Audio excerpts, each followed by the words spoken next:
Was it a mistake to work for President Trump? Yes. I do believe he gave voice to a lot of people who did feel forgotten. But I think that many of us, myself included, got into that White House and got heady with power and became really, we didn't think about serving the country anymore. It was about surviving in there. The fact of the matter is, I stand by what the president said. The people in our own party who are working against him, who are working against a president who has given results and continues to give results, who has gone through nothing but harassment since before he took office, and to have our own party actively work against him and some members of his administration work against him, that's just unforgivable. As press secretary, even if you weren't giving briefings, enabling that culture, weren't you? Yes, I was, and I've reflected on that, and I regret that. Well, I think that it's been very, very clear that over the last 3.5 years, Mrs. Trump has done nothing but learn and grow in this role, and she's been doing a fantastic job at that. No illusions right now that people are going to suddenly think I'm some hero. That's not what this is about.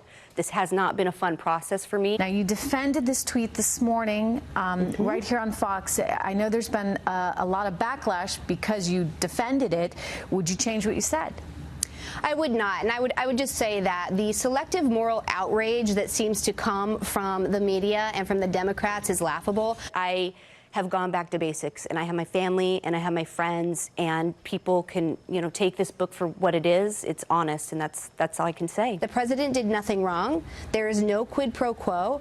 That's been said over and over and over again. Former White House press secretary Stephanie Grisham is on a media clout book tour, chasing publicity by slamming the former president and first lady, who she worked for more than 5 years. I'm Caroline Johnson. Thanks for watching. Grisham, who is just now coming out against the first family and has a book to sell, says she fears another 4 years with Trump in the White House, saying that a second term for Trump, in her opinion, would mean a president driven by revenge for his political adversaries. So while the mainstream media laps up Ms. Grisham's tantalizing bits of gossip from her time on the Trump's team, let's remind ourselves about her tenure in the White House. Grisham was the first White House press secretary in history who never held a press conference, even while American taxpayers were paying her salary as a press secretary. Instead, she only ever granted interviews to right-wing outlets. She stuck with the Trumps through the Access Hollywood tape, his family separation policy, and the endless lies, bigotry, grifts, etc., etc., etc. As recently as 2019,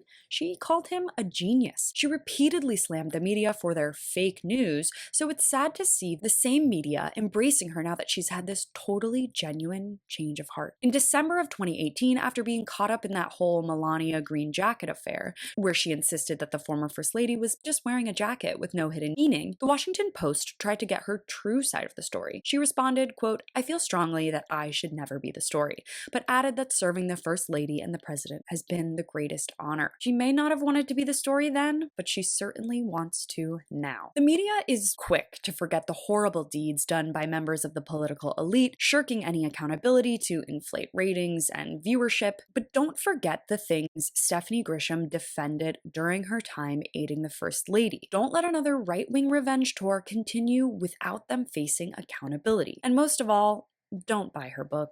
Thanks so much for watching. As always, you can follow me on all platforms at Caro Johnson 917.